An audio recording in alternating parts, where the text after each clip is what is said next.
Spotlight for training the future workforce that will install that green technology.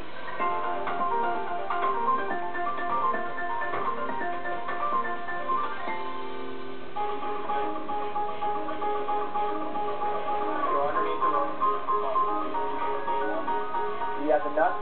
Yes, we've got them up there. If I flip it around, you'll see that it's R13. The air comes through, it heats up. You gotta make sure that this is right down in there like that. Just bring it over here, lean it against the side. We're gonna take this pipe, we're gonna bend it. It's the R30, that's because it's thicker, because I have a thicker framing method. If you compress it, it's no good. What we're gonna do now is torque down the panel so you connect these panels in series.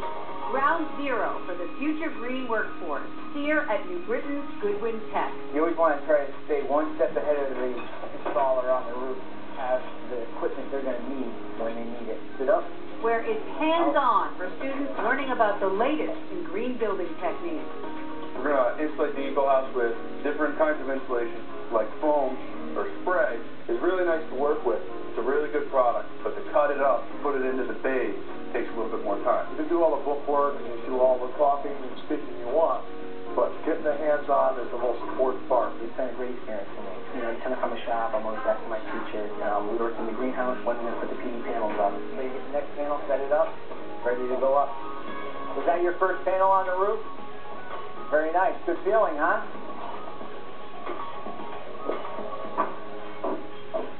This is our e-house. Call it a test kitchen for kids in VOTEC, part of former Governor Jody Rell's mandate that the state's technical high schools green their curricula. This is a teaching tool.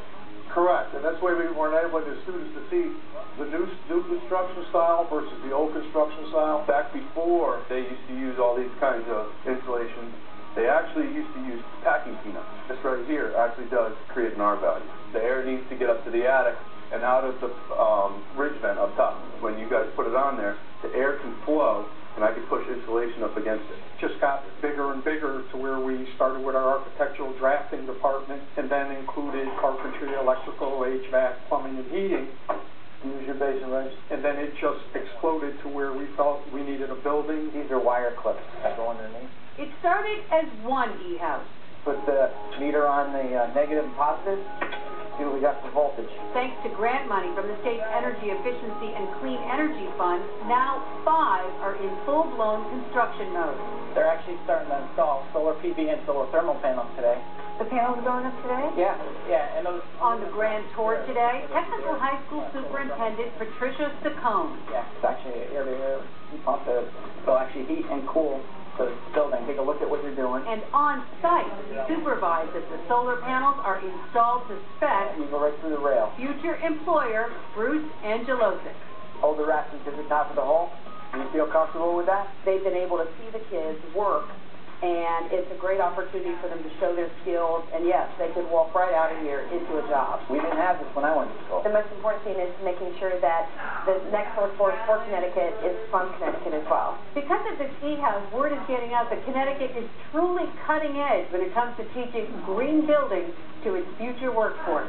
When the people hire you, you'll know more about PV than the people hiring you when you get out of here. Guarantee it. And they've said exactly what these people are doing in Connecticut, that's what's supposed to be happening throughout the nation. With the sun shining, nothing moving, just electrons bouncing off atoms. Pretty cool, huh? And school systems from around the country have been touring the e-house. The state has plans to build 9 in total, fueling its commitment to green-collar jobs. And what a great way to end Empower.